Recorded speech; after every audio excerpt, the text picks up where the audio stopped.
CEO Wisdom podcast with Karen Frame. Karen and I have been talking for a while. We've got the easy conversation flowing, talking about anything and everything in business, Twitter, WeWork, and amazing and not so amazing founders.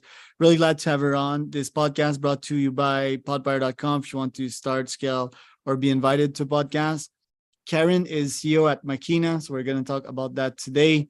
We're going to talk, Karen, by the way, for those of you that didn't know, is 60-ish years old. She looks like 30. So that was like, wow, when I first encountered, that's the first time I encountered that in my life. So I'm pretty sure you get the shock as well. Karen, welcome to the pod. Can you introduce yourself? Tell us about your company. I'm my name is Karen Frame. I'm the CEO and founder of Makina. We are a B2B SaaS platform that basically collects first-party data from consumers and provides it to brands in the natural products industry, as well as retailers in the same space, so that they can understand the consumer a lot better. And so we do this through basically a mobile app that's free, where consumers can discover, find, and earn cash and rewards on better products anywhere they want to shop, online or at a store. So they can go out, they can put a couple of products in their bag, they can save it on Makeena, they go to the grocery store, they buy it on Thrive Market or Amazon or King Soopers or Safeway. And when they come home, they scan that barcode and they submit the photo through the app. And then when they get to $20, they can cash out through PayPal or Venmo. So that's, in short, what Makina is, if that makes sense. It makes a lot of sense. And you had Kev O'Leary as an investor. I think last time we talked about that. I love Kevin. As you know from our short convos, I appreciate the good in everyone. I just take notes, that the less good I already know about it most of the time. So I'm like, yeah, they do these things that I don't like so much, but Kev O'Leary is just a legend. Tell us about that story. Well, so technically, I don't know if he's an investor per se. We got a grant from him. So we were part of a pitch competition through Start Engine, where they siphoned through about 2,000 companies. We were one of, I think, five companies that were finalists. Wow. And then Kevin had to make a decision as to who to give the grant to, and we won. So it was a really fun experience. I was not a cockroach to him, thank heavens.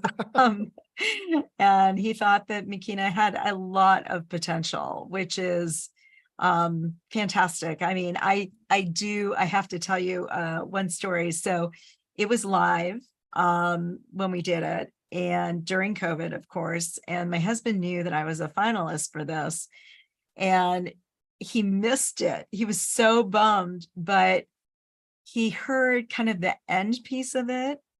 And literally afterward, I mean, I could hear him whooping it up in the other room. Like our offices are separated by a Jack Jill bathroom. And I went in the other room and he literally was crying. He was so proud of me. It was so amazingly cute. And I think it was at that point, because it is hard being a founder, right? Yeah. We were talking about founder stories, and you've been a multiple founder. But it's hard being a founder, and it's even harder sometimes when you're established. I've been a lawyer for 34 years. I'm a former CPA, where I had actually a great career, and I gave it all up for this passionate, I don't want to say it's a project, because it's like this vision that I have about helping people, because I didn't start off with that, right? Helping people lead healthier lives on a cleaner planet. That is what really Makina is. I told you more technically what we're doing, but that's my big vision. And so that was the first time that I think he's like, I think she's got something. Wow. She's not as crazy as I thought, Yeah. Is he an entrepreneur again, or? My husband? Yeah, it's kind of interesting. His dad was an entrepreneur. And I think that is why he was kind of like when I said, "Hey, I have this idea. What do you think?" I'm going to stop being a lawyer. I mean, a general counsel. Would he's like, "That," and actually he helped me with the name of the company even. So he's got like real stake in Makina, other than just being my husband and being supportive and just being an all around like a gal kind of guy, and being super proud, right? Yeah. What For a an while though, experience. yeah, it was funny for a while. His friends would say, "So what is Makina?" And Sam would tell them, you know, my wife really doesn't tell me that much about what's going on. And I'm like, oh yeah. I'm pretty sure my wife can explain well, I have so many companies I'm hard to keep track of, and we don't often speak business. She is somewhat of an entrepreneur, right? She does photography and Instagram and TikTok influencer stuff. So, but I remember my time on Dragon's Den, right? The Quebec version, so the French version, and it was so nerve wracking because we were last to pass, and we had like six folks before us. My first company, I told you, was a nootropic, right? Yeah. And of course, we were drugged on our own nootropic, which had a lot of caffeine, right? So imagine rehearsing for like 2 hours and a half before being told at any moment that this was your turn. We did it, and I was so proud of myself. And we did rewatch the edition. I think it was 2 months later. I was in Costa Rica. I just had met my wife at that time, and I remember watching myself be like, "Yeah, we did very well." But the thing is, none of the investors understood our business. I would have loved to pitch Kevin actually, but and I'm surprised because me the feedback I got from these investors that they didn't knew shit about pharma and biotech, quote unquote, because we had one product for student, one for entrepreneurs, and we were about to make one for Alzheimer's. My Mm, grandmother died of that, and that was I'm pretty sorry. cool at the time. And none of them wanted to dip their toes. They were like, "Yeah, we don't know anything. We're gonna pass," But you did a bunch of these competitions, and you won many prizes. I guess you're pretty good at that. Yeah, it's kind of interesting. And I still have investors sometimes that say, I don't really understand what you're doing. Because you heard my kind of longer explanation. We it is sort of simple. I mean, we have an app that people can download. They find things that meet either their dietary needs or lifestyle preferences. We collect all that data directly from that consumer, and we provide it, license it to brands, and we'll be licensing that data to retailers so they understand that consumer better, and they're more efficient and effective with their marketing dollar. But it was really weird because at the beginning, I mean, I've gotten better at pitching, of course, because like, this, after you pitch literally hundreds and hundreds and hundreds of times, it's easier to explain it. And sometimes it's better to explain it just on a one-on-one call without any sort of slides. Um, and like last night I was in the finals at the Thai Colorado. Um, and I had my slides and I was like, God, I kind of want to go off slide. you know. But anyway, I've had problems where it could be the wrong investor. The investor is kind of not my targeted consumer. My consumers that use Makina are mostly women, about 88% women between the ages of 25 and, late 40s.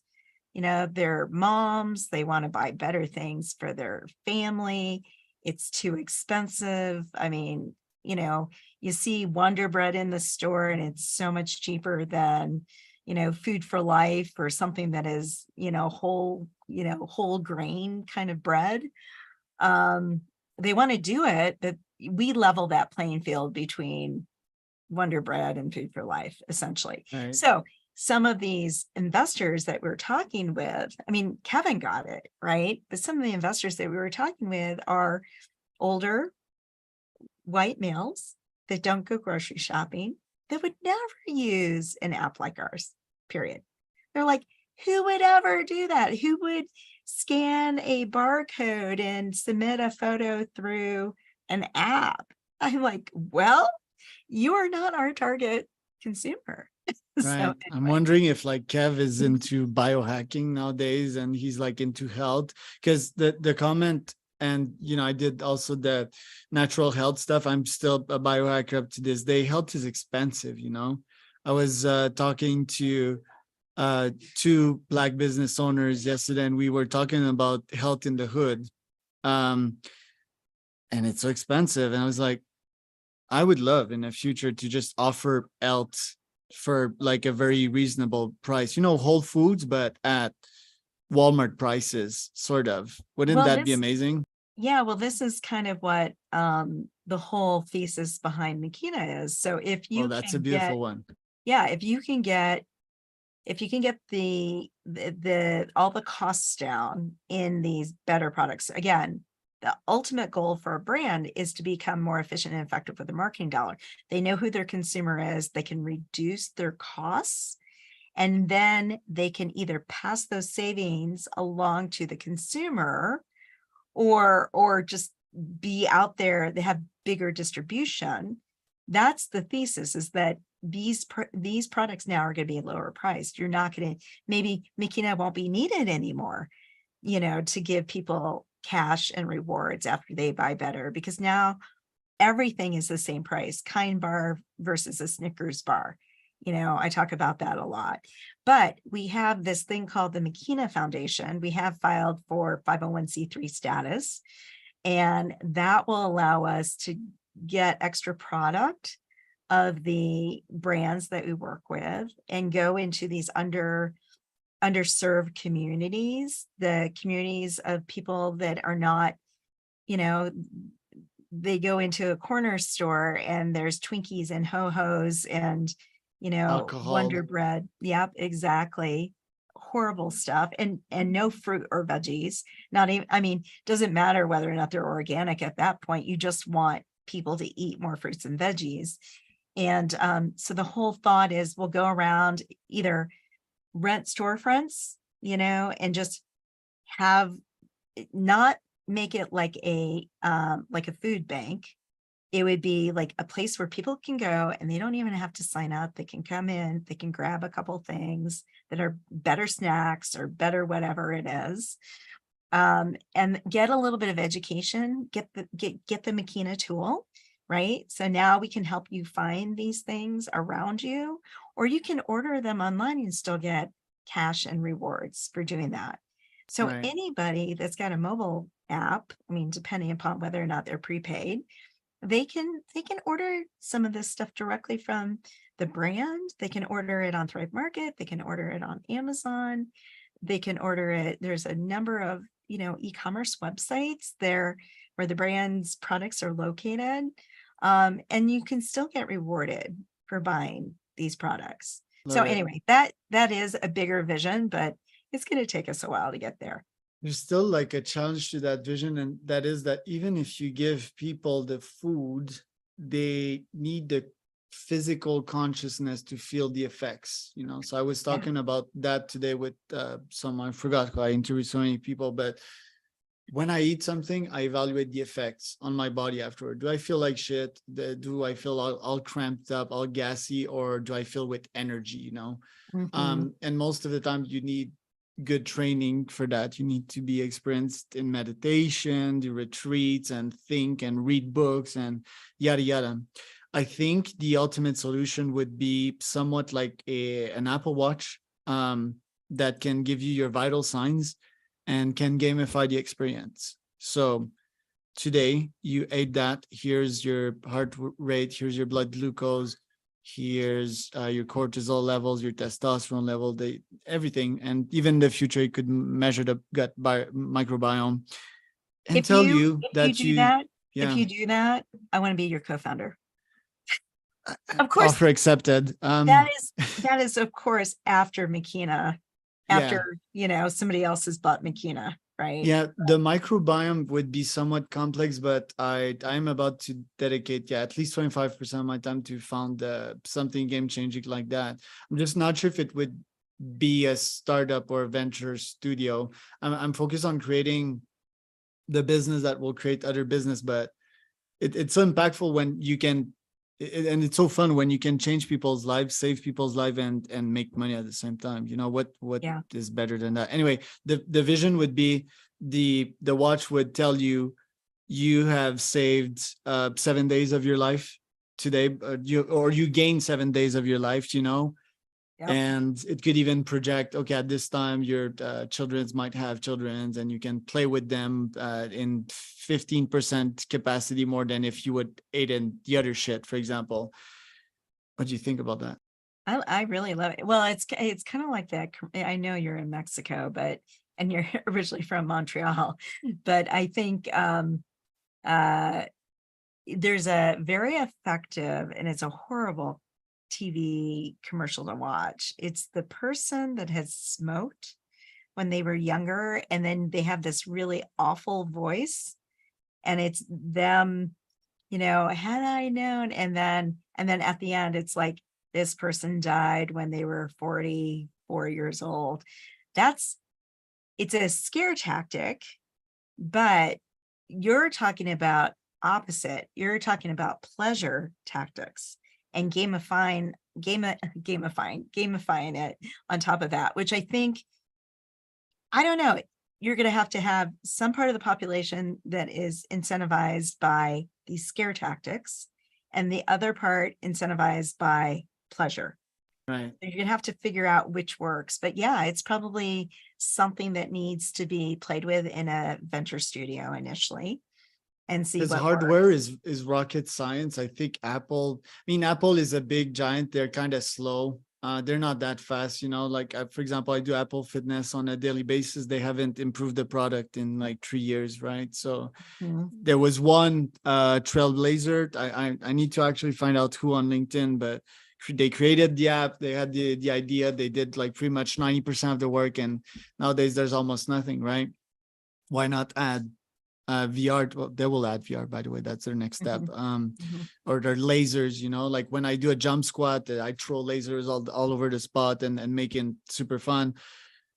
I think the low hanging fruit is GPT.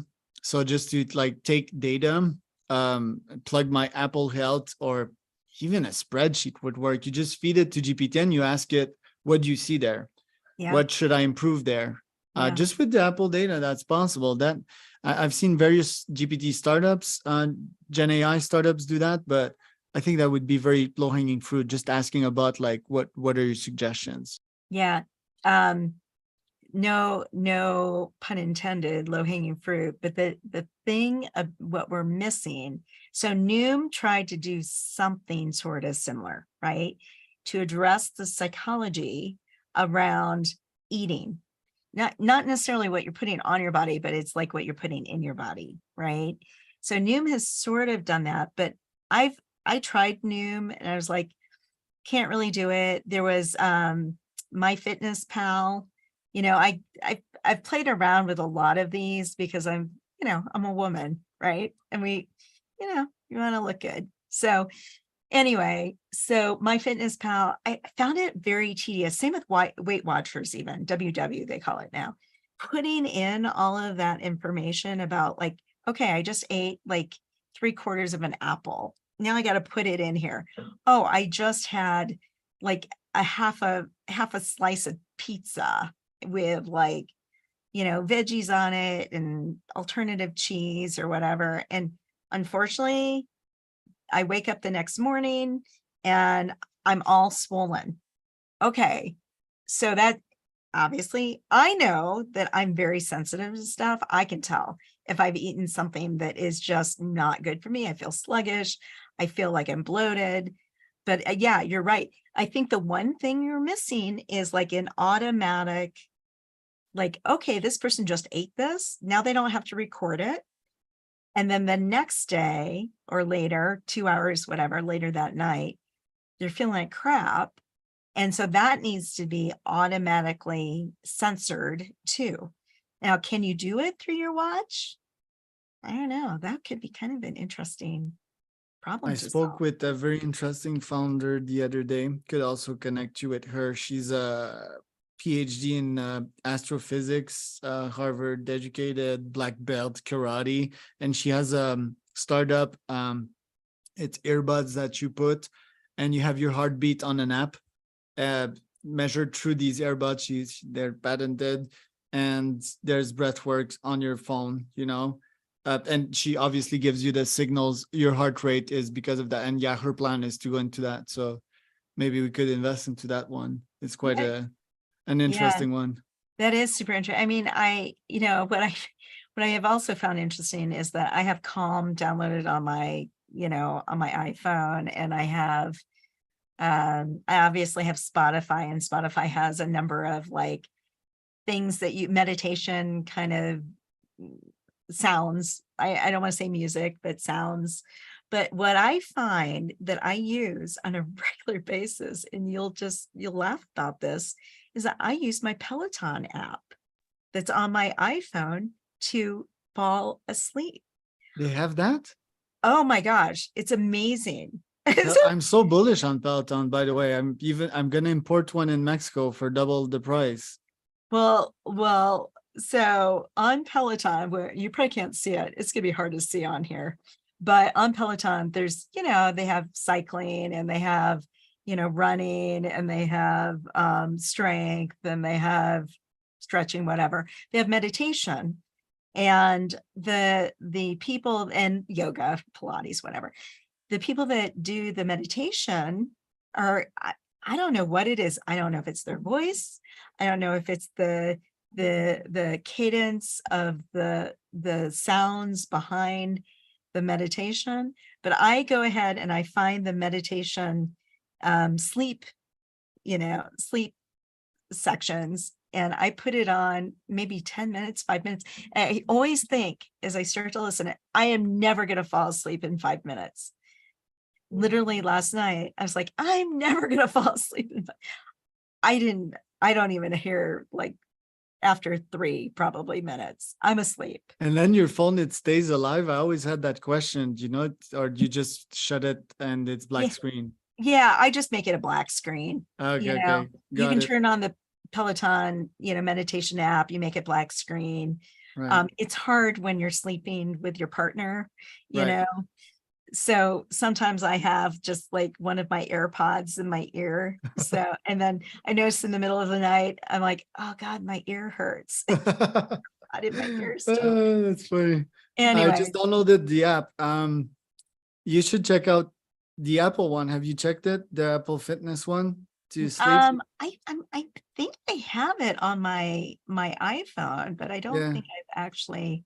Well, the yoga meditation, not to sleep. My trick to fall asleep, it's pretty easy. I just open Wikipedia. I start reading about a business or anything really. Yesterday, I was reading on Stuxnet, the computer hack that hacked an Iranian nuclear power plant. And my brain gets info, and it just, my eyes shut if I put it on the pillow after 17 minutes, and that's a very hyperactive brain, so that gets me pretty much every day. Well, it used to be my husband and I would get in fights all the time because I literally, so for some people, having the TV on is that I cannot stand the TV on when I'm trying to, get to sleep. I Right. will, and I used to, I mean, look at my bookshelf behind me. I have a whole bunch of like business books, just like you said. Yeah. It does not take me long to fall asleep if I'm trying to read a business book in bed. Okay. What works the opposite is, and I love historical fiction. Hmm. So I may be in bed reading like a historical fiction book, and I will be up until I finish the book. Hmm. Works the opposite. And I found out that it's actually genetic. Hmm. So I've gotten to know my mom, but it probably is or isn't. It's just funny. So even if you've been away from your parent for a long time. So my mom, my dad's gone. My dad died in 1990, but my mom is around, and I moved from Illinois to Colorado in 1993. So I've been gone for 30 years. And recently my dad died. Well, my stepfather died. And so I've been spending more time with my mom. And like she'll tell me stories. I'm like, oh, that's where I got that from. Right. Yeah, genes, they're weird, right? Me, it's business books, it's the opposite. They keep me alive. Wikipedias are just the right equilibrium. Okay. So we're 7 minutes like on time here, so we both need to go. Where can people find out more about you, Karen? Yeah, you can find me on LinkedIn. I mean, super easy to find me. I'm the founder of Makina. Just plug that in, or you can email me. I'm fine with emails. You can email me to my Makina email address. It's just Karen, Karen .frame, Frame at Makina.com, Makeena. Or you can also just find us on our website. It's just Makina.com, and you can just connect with me through info. I mean, every founder, by the way, starts off that they also monitor their emails that come in through their website. So it will go to info first, it'll be screened, but then you can get in touch with me. I'm pretty easy to get in touch with. There you go. And I am Charles, founder and host at ceowisdompodcast.com. If you want to start or scale or be invited to a podbuyer.com.